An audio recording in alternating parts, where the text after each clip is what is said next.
Hello, good morning and welcome to a new blog. আজকে অনেক কিছুরই অর্ডার রয়েছে, তার মধ্যে ফিশ চপের অর্ডারটা রয়েছে, যেটা আমি সবার আগে বানাচ্ছি। তার কারণ পুরটা ঠান্ডা হবে, তারপরেই কিন্তু ডিমের গোলায় চুবিয়ে তারপরে তোমার ব্রেড ক্রামসে কোট করে ওই ব্যাপারটা করতে পারবো তখনই, যখন পুরটা ঠান্ডা হয়ে যাবে।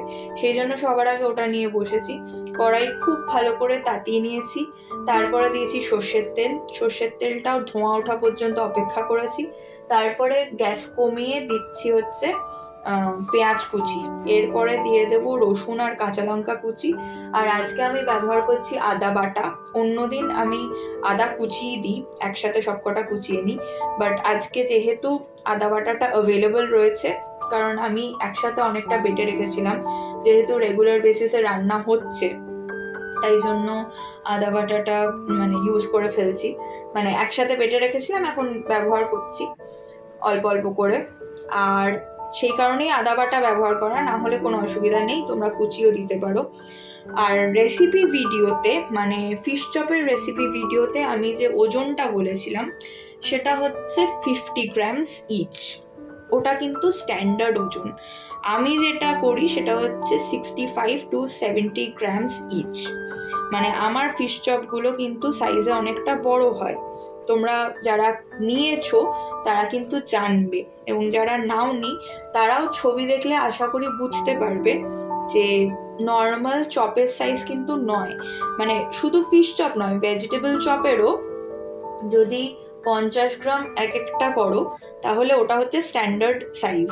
কিন্তু আমি অনেক সময় চেষ্টা করি ভেজিটেবল চপটাকেও ফিশ চপের মতন বড় করতে। আর ফিশ চপ তো অলওয়েজ আমার বড়ই হয়। ফিশ চপ আমি কখনোই ছোট, স্ট্যান্ডার্ড যে সাইজটা সেটা করি না। আর এইটা হচ্ছে তার প্রমাণ। এইটা দেখানোর জন্যই আজকে আরও ফিশ চপের ভিডিওটা করা। সেটা হচ্ছে আমি প্রত্যেকটা চপ ওইভাবে ওয়েট করে নিই, পুরটার কতটা ওজন হচ্ছে সেটা কিন্তু আমি দেখে নিই। আর আজকের মেনুতে ছিল পোলাও, তার সাথে কাতলা কালিয়া, চিকেন কষা আর ফিশ চপ। সেই জন্য ওটাই আমাদের লাঞ্চ ছিল, কারণ বুঝতেই পারছো আলাদা করে আর নিজেদের জন্য কিছু করা সম্ভব হয় না। আমরা যখনই কোনো অর্ডার থাকে চেষ্টা করি বাড়ির জন্য বেশি করে নিতে একবারে, আর সেটাই আমরা খেয়ে নিই। আলাদা করে আর কিছু করা সম্ভব হয়ে ওঠে না। তো যাই হোক, সন্ধ্যাবেলা অংশু আঙ্কেল এসছে, আর তাই জন্য একটু কফি বানানো হয়েছে।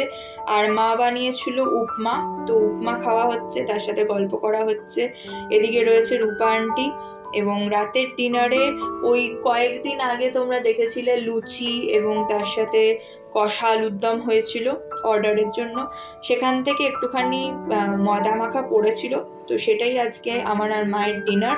চলো টাটা, দেখা হবে আর একটা নতুন ব্লগে। টিল দেন সবাই খুব ভালো থেকো, সুস্থ থেকো, সাবধানে থেকো, এবং আমাকে জানিও যে ব্লগ কেমন লাগছে, আর এই ইনফরমেশনটা কতটা কাজে লাগলো, বা তোমাদের ফিশ চপের রেসিপি ভিডিওটা পেয়ে কতটা সুবিধা হয়েছে সেটাও আমাকে জানিও, কারণ বহু মানুষ কিন্তু আমার কাছে চেয়েছিলে ওই রেসিপি ভিডিওটা। আর তোমরা যারা যারা অর্ডার করতে চাও তারা স্ক্রিনে দেওয়া নম্বরে কন্ট্যাক্ট করতে পারো। চলো টাটা।